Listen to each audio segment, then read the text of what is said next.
Hey, how's everybody doing today? It's Friday, October 20th in the year 2023. I want to talk to you today about something that really goes to the core of a business, and it's the social responsibility that a business does or does not take in terms of their community, their area, the people, their employees, whomever they may make a choice to do. And one of the things that I struggle with a lot is, where does giving fit into reality?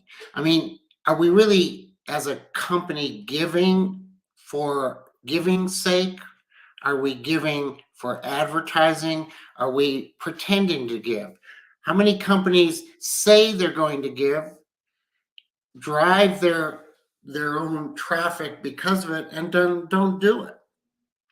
So all of these things go through my mind, and especially during this time of year, as we get into a holiday season, when I know many companies, maybe all companies, are trying to advertise the fact that they are doing something for someone in some way. And the question again becomes, is it fluff or is it reality? So I'm going to go back in my time and talk to you a little bit about something one of my companies did, and then talk to you about the truth and the real result of that. And it's also pertinent today because of this conflict that we're seeing in the world with Gaza and Israel. So back in 2007, or I think it was 2006, 2007, I built an organization with my company. My company was called Touchstar. We had offices around the world. I began to realize that in spite of the success we were having, most of the countries where we had offices were very poor. And there was a mass amount of people that were barely surviving or subsisting on very little. And at the same time, there were companies like myself that were very successful. And within our companies, we were hiring local people, and for relative to their economy, they were doing very relatively middle class or even upper middle class. And so you had this company, this foreign company, coming in, pulling money out of the area, but contributing back by helping build a middle class by hiring people. But still, the country was full in majority of very, very poor people. It occurred to me that the real way to impact a world in a positive way is to grow a middle class, and that the more middle class you grow, the more opportunity a corporation creates, the less you're going to have of poverty, and there'll be more evenness within that society. So I began to see that a corporation, from a social perspective, their own can take on the responsibility of planting seeds of improvement within any specific social environment by helping to grow a middle class. And I then began to realize, secondly, that I am talking to people on all sides of a problem. So in spite of the fact that 2 or 3 people may be angry with each other politically, or socially, or in any other way, when it came to business, most of those people, not all, but most, were willing to work together to create money for themselves. Unfortunately or fortunately, it was based on a certain level. Business is based on a certain level of greed. And that greed means that people look less deeply at who somebody is and more at what I can gain financially.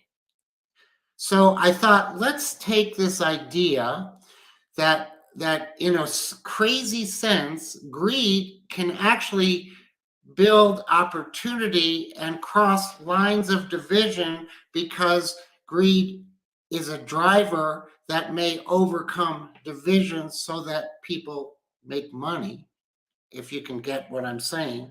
And at the same time, recognize that creating these relationships in the economies of the world that have a high level of poverty and a smaller middle class, if we begin to create business that works together beyond the lines that normally divide them, using that emotion of greed, and at the same time hire people, that those people become more middle class, that you're contributing to peace and you're contributing to a better environment for people to live in. Now, I knew my company was just one company and we weren't going to solve the world's problems.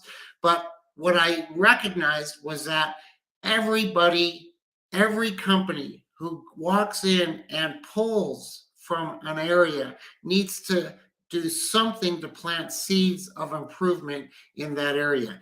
In other words, you can't just say, I'm going to come and make a lot of money and then I'm going to leave and the heck with you, although many companies do. But you have to do something and give back, and give back above and beyond maybe taxes that you end up paying. So that was the premise. So I built an organization called Commerce for Peace. And it was Commerce for Peace and Prosperity became its moniker. We began by doing exactly that. We began to look for opportunities to plant our seeds in the premise that I came up with. We went to places like in Central America and met with government officials all the way up to presidents, and recognized that they were looking for wins as leaders of their country. And so we took advantage of that and said, we will come in and we will build you a free contact center. But here's how it works. You can say that you're participating in allowing this to happen, but we're going to go to this school that you have.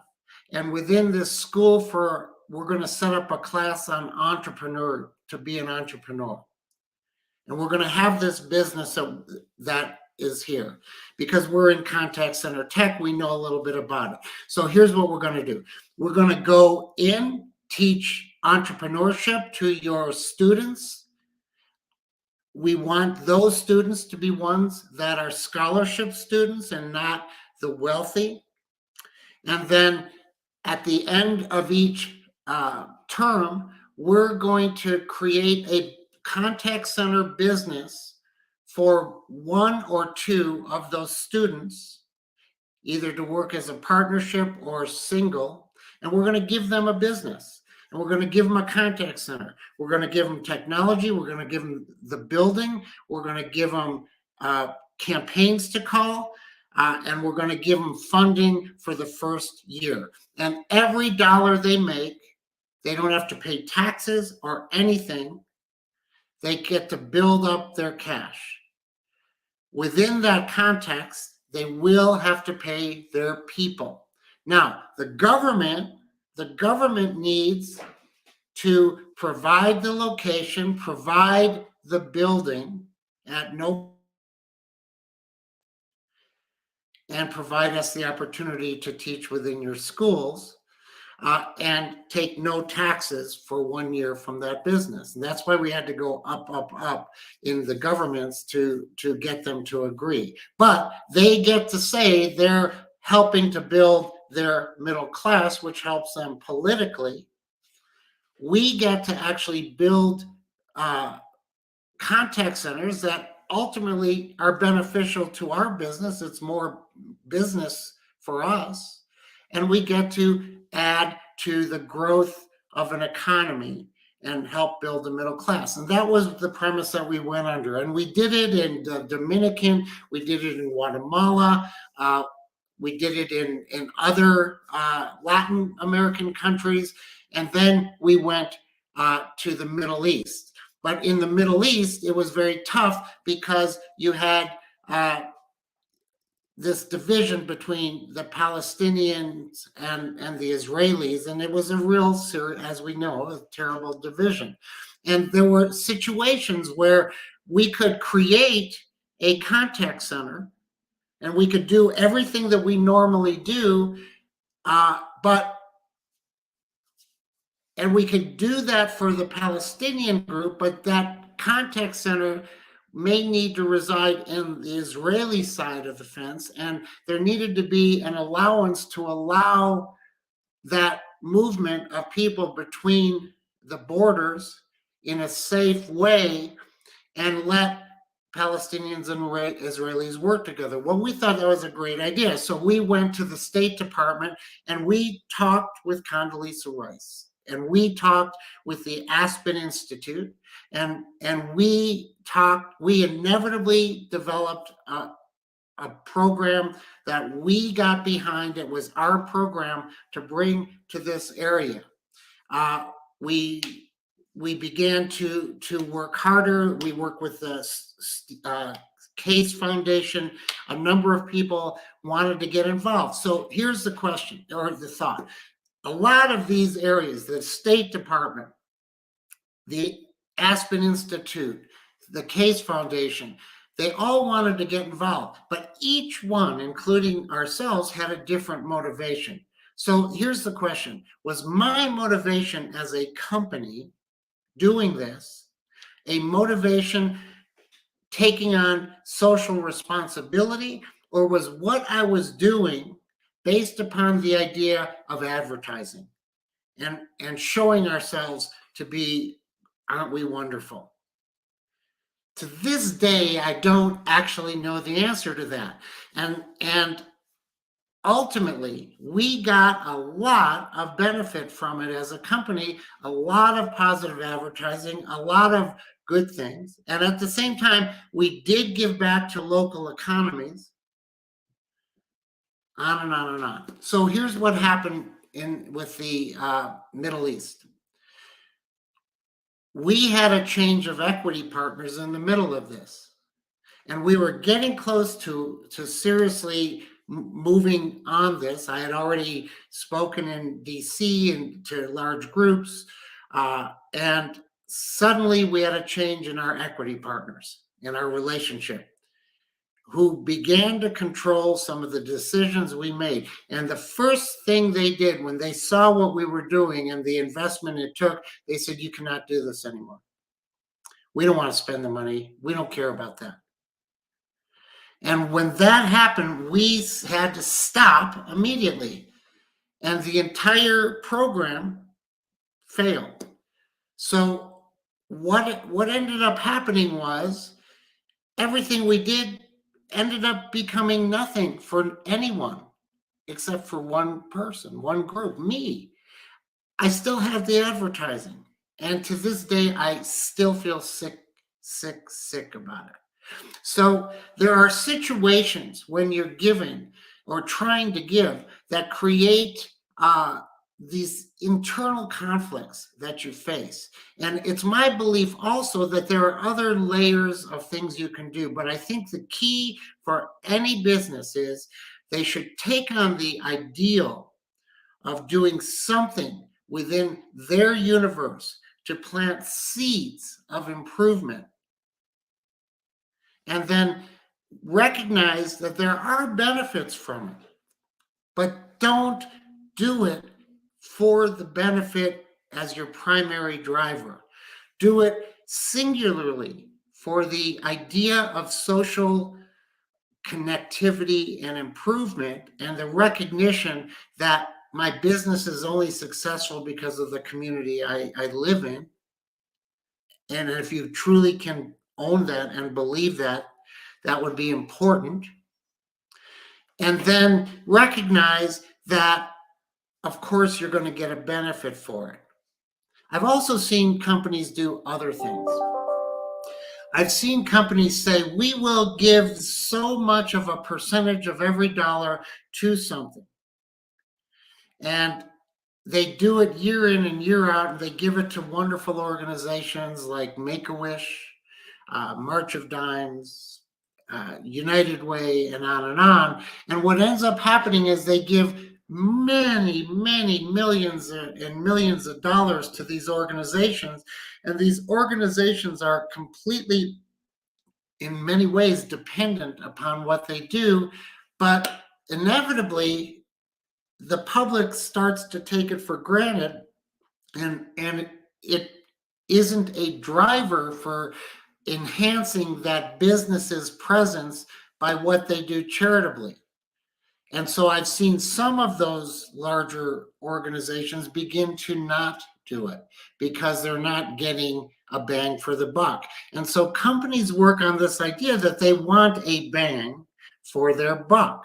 And so it's imperative upon a company to constantly push their advertising, push the benefits they're bringing to their community so that they are in trade getting an advantage that motivates that company to continue to provide. Because if you don't do that, something like what happened to me, where my new equity partners walked in and said, stop, you can trust that they would not have said stop if they would have felt that in turn they were getting great benefits from it.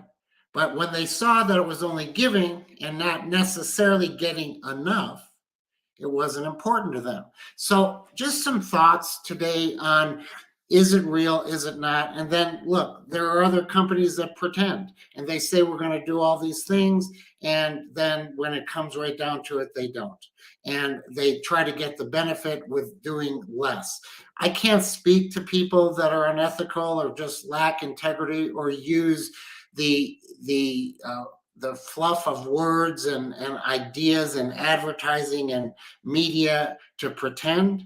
I can only speak to the people that I'm talking to here that care and give a damn. And in you, I hope that you want to go out with your companies and give because you're getting anyway. And give because seeds are the only thing we can plant to help become a better world and a world that we want to live in. So with that, I'm going to leave you for the day. I look forward to speaking to you next time.